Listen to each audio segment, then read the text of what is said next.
के खाक छान रहे थे, रोते पिटते थे। ये है नदी बीनु बारी तैसी नाथ पुरुष बीनु नारी।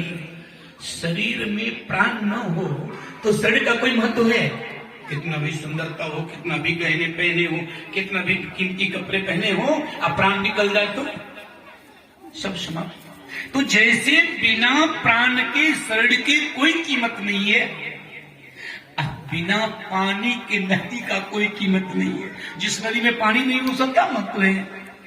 तैसी नाथ पुरुष बिनु नारी। वैसे ही स्त्री के यदि पति न हो तो उनका सब बेकार है। और आपने सुख वैभव की चर्चा की है। अयोध्या में रहना, नहीं मन लगे तो जनकपुर जाना। स्वामी, इस पर मैं कुछ कहना चाहती हूं। तनु धनु धाम धरणीपुर राजू, पति विहीन सब शोक समाज। इतनी सुंदर बात कहा किशोरी जी। मान लो किसी के शरीर में सुंदरता है, अच्छी बात है, निर्मल काया मिले, ये तो। किसी के पास सुंदर शरीर हो, धन भी खूब हो, तनु धन धाम, रहने के लिए अच्छी वाइफ भी हो, खूब आरामदायक, महल भी हो, तनु धनु धाम धरणीपुर राज, लैंड प्रॉपर्टी भी खूब हो, खूब जमीन भी हो, हाँ, अच्छी नगर में वास मिला हो, मानो वो समाराज्ञी हो, एक राज के मालकिन हो। हे स्वामी, ये सब सुखदायी है, लेकिन एक चीज न रहे ना तो ये सब दुख के कारण है। पति विहीन सब शोक समाज। यदि पति न हो ना तो उनकी सुंदरता बेकार है और संताप हो जाता है, संपत्ति संताप हो जाता है, सुख ऐश्वर्य सब बेकार हो जाता है। गौर करो, जिसके जीवन में धर्म प्रधान हो वही तो मान है। जिनके जीवन में धन प्रधान हो, जिनके जीवन में बहुत प्रधान हो, वो जीवन पवित्र नहीं, श्रेष्ठ नहीं। तो मानस के माध्यम से हमें ये शिक्षा मिलती है कि एक पति पत्नी में किस तरह के समय होना चाहिए, दुख सुख में मिलकर चलना चाहिए। अच्छा, तीसरी बात, भाई भाई में कैसा संबंध हो। आज संपदा के लिए सबसे दूरी होता भाई भाई, पता है ना? लेकिन राम जी के आदर्श को देखिए, मानस के क्या सुंदर संदेश है। अयोध्या के वैभव मानस में गोस्वामी जी उद्घोष किया। जो संपदा देखकर देवता के राजा इंद्र भी लज्जित हो जाता है।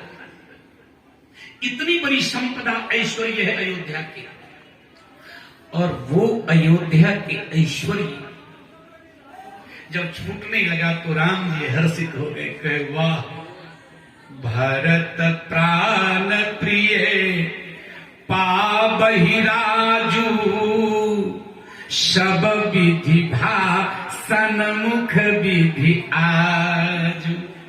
अहो भाग्य, विधाता मेरे पक्ष में निर्णय दिया, मेरा प्यारा भाई भरत राजा बनेगा। अरे अब तो मेरा प्रमोशन हो गया, मैं राजा होता तो लोग कहते राजा, अब लोग कहेंगे महाराजा भरत के बड़का भैया राम। अरे क्या बात है, भरत प्राण प्रिय। देखो संपत्ति के लिए कितने औदारी है भाई भाई। तो भगवान प्रसन्न हो गए। लेकिन जिस भरत के लिए भगवान उद्गार व्यक्त किए, जिस भरत के की माता ने राज्य मांगी और वो भरत आए तो क्या हुआ? भरत के लिए अनर्थ हो गया।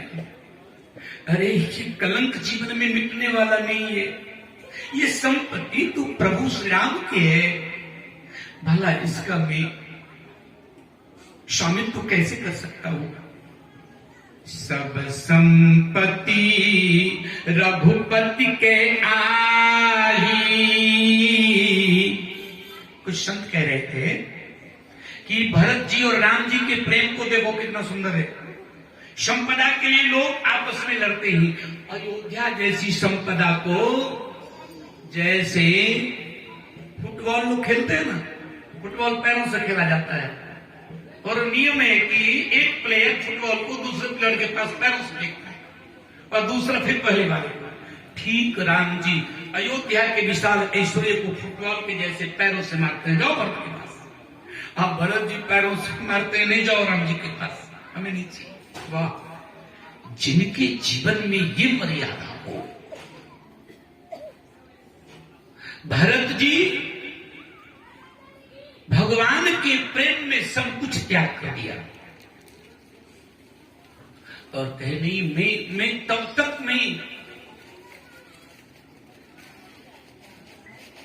मैं चैन नहीं पाऊंगा जब तक अपने प्रभु के दर्शन न करूं। बिना रघुनाथ को देखे नहीं दिल को करारी है, विमुख जिन राम से कीना ऐसी जननी हमारी। भरत जी तो राम जी और भरत जी अर्थात भाई भाई में कैसा प्रेम हो। लंका विजय के बाद विभीषण जी भगवान राम से आग्रह किया कि प्रभु अब इस युद्ध में बड़ी परेशान हुए हो, बड़े श्रमित हुए हो, तो प्रभु ये आप ही का सब कुछ है, विश्राम कर लीजिए। तो भगवान राम ने क्या कहा, भ्रातृत्व प्रेम कितना अच्छा लगता है इसमें। कहा हे मित्र, तुम्हारा ये वैभव घर संपदा सब मेरा है, कोई अंतर नहीं है, लेकिन एक विषाद है मन में।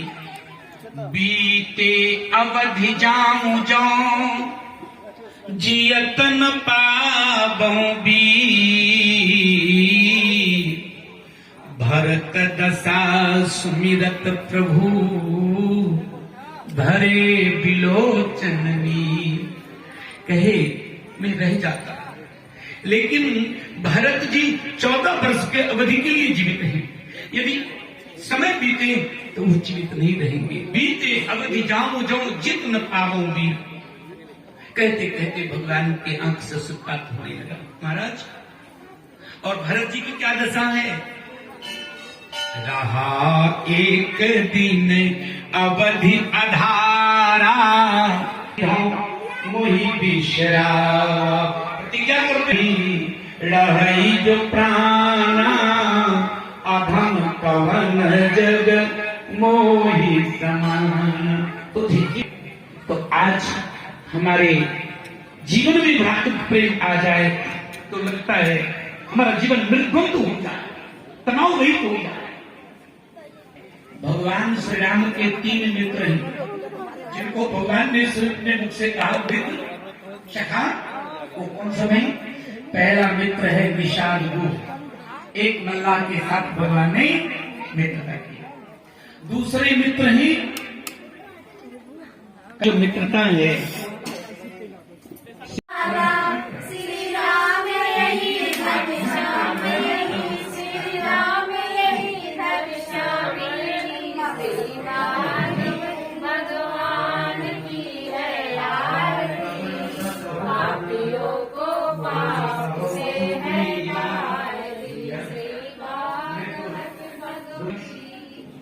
राजा हो